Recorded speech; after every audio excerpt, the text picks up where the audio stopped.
So today I wanted to do an official introduction to this truck I just bought recently.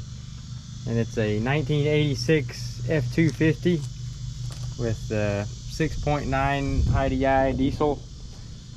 And odometer reads about 17,000 miles, so I'm not sure how many times it's rolled over. It's safe to assume it's at least got 117,000, if not more, and probably more.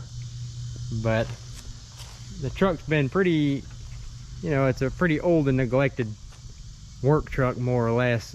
I bought it from a friend of mine, and it was a box truck. And it's a dually now, though, because it started life as F250, but at some point somebody has put a different entire rear frame section, probably off of an F350, but I don't know what year range the rear is off of.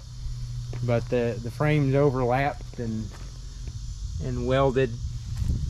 It looks pretty sturdy. And I bought this truck because it was cheap, but also I thought it might be a good potential for like a ramp truck type thing. And I thought it'd be really neat, build your own flatbed with like a dovetail setup, and be able to mount a winch in the front of it, and instead of having to buy a truck and have a trailer separate, to be able to go pick up old cars or bring home more old junk, with a multi-purpose vehicle like this. And so that's what I had in mind, and in the future I'll probably act on that, and I'll document the process a little more. I gotta come up with a real design, and I gotta buy the steel. Don't know how much, or never really done anything like that before, so it's going to be a learning experience.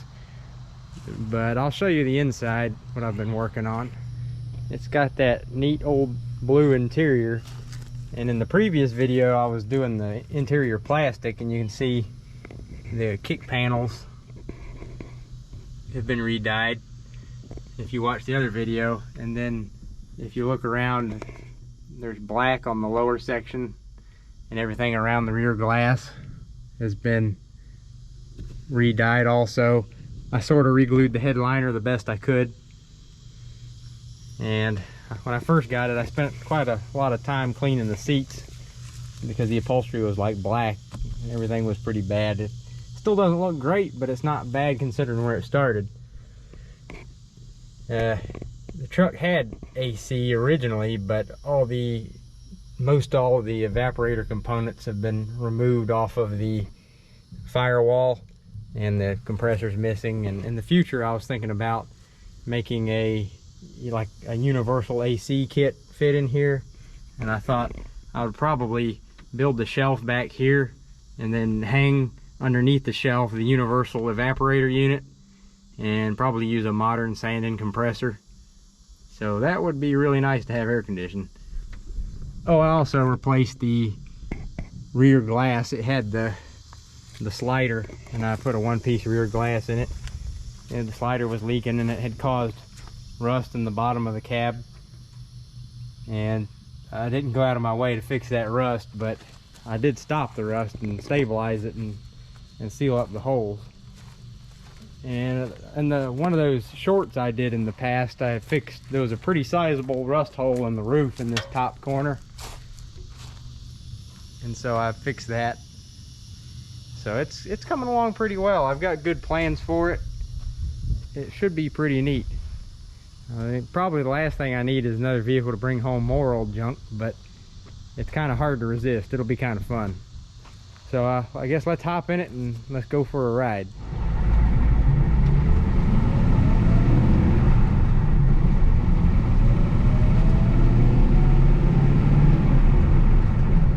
It's got the T19 4-speed, I believe. So first gear is pretty much useless unless you're pulling something. You can start out in second almost all the time. I think this truck actually started life as an automatic and somebody swapped it over. That's what it kind of looks like, based on rolling underneath it and looking around. As you can imagine, it rides pretty stinking rough. You hear all that racket? It rides pretty stinking rough because no weight on the back, no bed. So hopefully we'll have that resolved in the near future.